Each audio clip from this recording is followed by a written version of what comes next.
May buta sa tanan, labi lagi sa itong mga higala din sa Visayas ug sa Mindanao.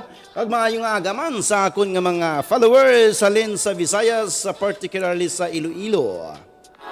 Sa Ruhas, sa Kapis, may ara kita dito nga mga followers man, ha? May nga aga sa inyong tanan. But obviously, I would like to say good morning sa ating lahat ng mga OFWs na ating ding mga supporters sa buong mundo.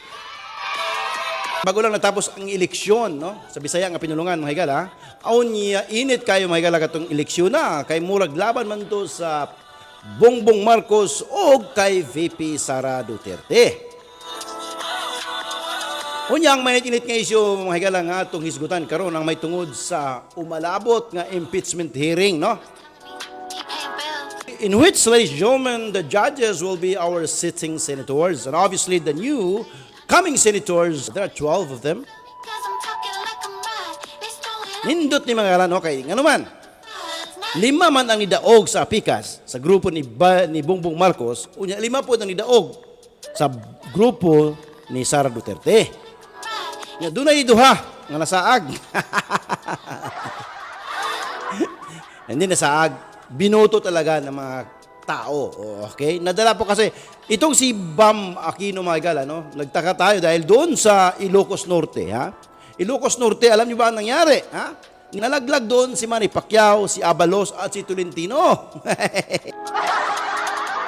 At ang pinasok doon ay ipinalit si Bam Aquino at si Pangilinan. Kawawa ang ating kaibigan.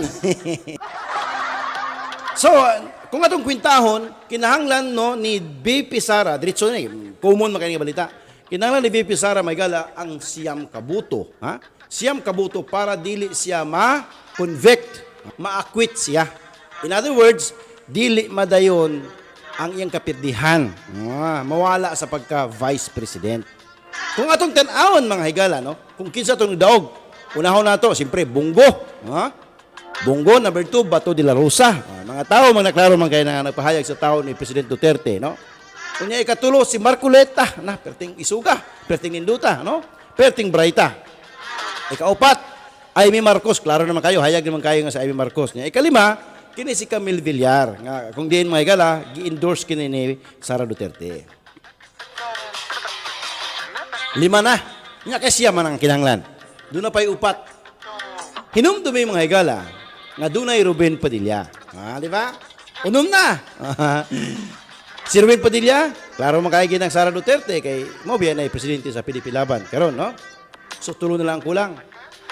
Unya kay si Alan Peter Cayetano sa pananaw, mura man mulaban kay VP Sara. Kung nakita niyo tong hearing, klaro man kayo, no? So ato i-consider 7 na, ha? 2 na lang. Unya, do na may igsoon si Camille. Ang nahimo baya ng DPWH, di ba? Sekretary, ang igsoon niya si Mark Villar. 8 na!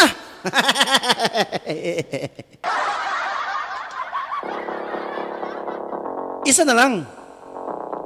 Unya, kung simba ko, madala ni Alan Peter Cayetano ang igsoon si Pia. Wa na! Kompleto na. Siyam. Unya, doon na pa may ehersito. Doon na pa may estrada. Ha? Si Jinggoy. Klaro biya kayo, hayag biya kayo, suportado kayo niya si Sara. Doon na pa Villanueva, and so on and so forth. Doon na pa Bisayang, gikag bukid nun, si Subiri. Kanya, hayag mga higala, nga bisan ibutang si Dilima din ha, o si Chil Jukno, mabagitan daw mga abogado, maglisod, oy. Sa akong pananaw, ha, sa akong pananaw, ayaw na nga, dili yung nga, sakto gidi, pero muna nga akong pananaw mga higala. Pero na balita, nga nanulify, no? Nga si posible nga si Laila de Lima, posible nga mabalik niya sa kulungan. Saon na lang na tanawa ko di mo na, mahibaw ang gini mo guys nga pamulitika ginagihimo ni Laila de Lima og ni Chiljuk, no?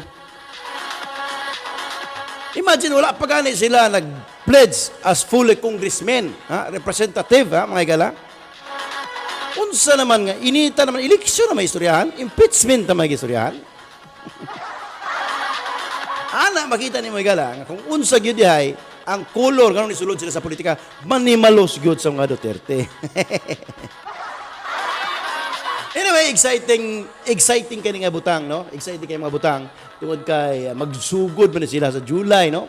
Sa July biya magsugod ang impeachment hearing, no?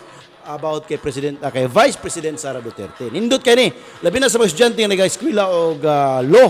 Inyong tanawon may gala kay nanduman ako sa unang impeachment proceedings ni former President Joseph Estrada. Nakita na ako peti ninduta. Nindot kayo, murag na encourage gusto ako na mag-abogado. Walang na dayon. Pero nindot kayo. So, sa ating mga kaibigan dyan na hindi nakakaintindi ng Bisaya, sorry. Anyway, mula na mga kailangan itong pakisgutan karong buntag, ang umalabot nga impeachment hearing ni Vice President Sara Duterte. Kaya once mo daog, or no, dili siya mo convict o ma-acquit siya, mga higala, mudagan pagka-presidente sa Pilipinas, agoy. Agoy noy.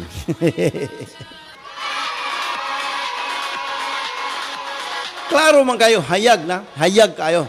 Hayag pa sa bunto-untong dako ang kadaugan ni Vice President Sara Duterte. Sa akong pananaw lang ha, sa akong pananaw.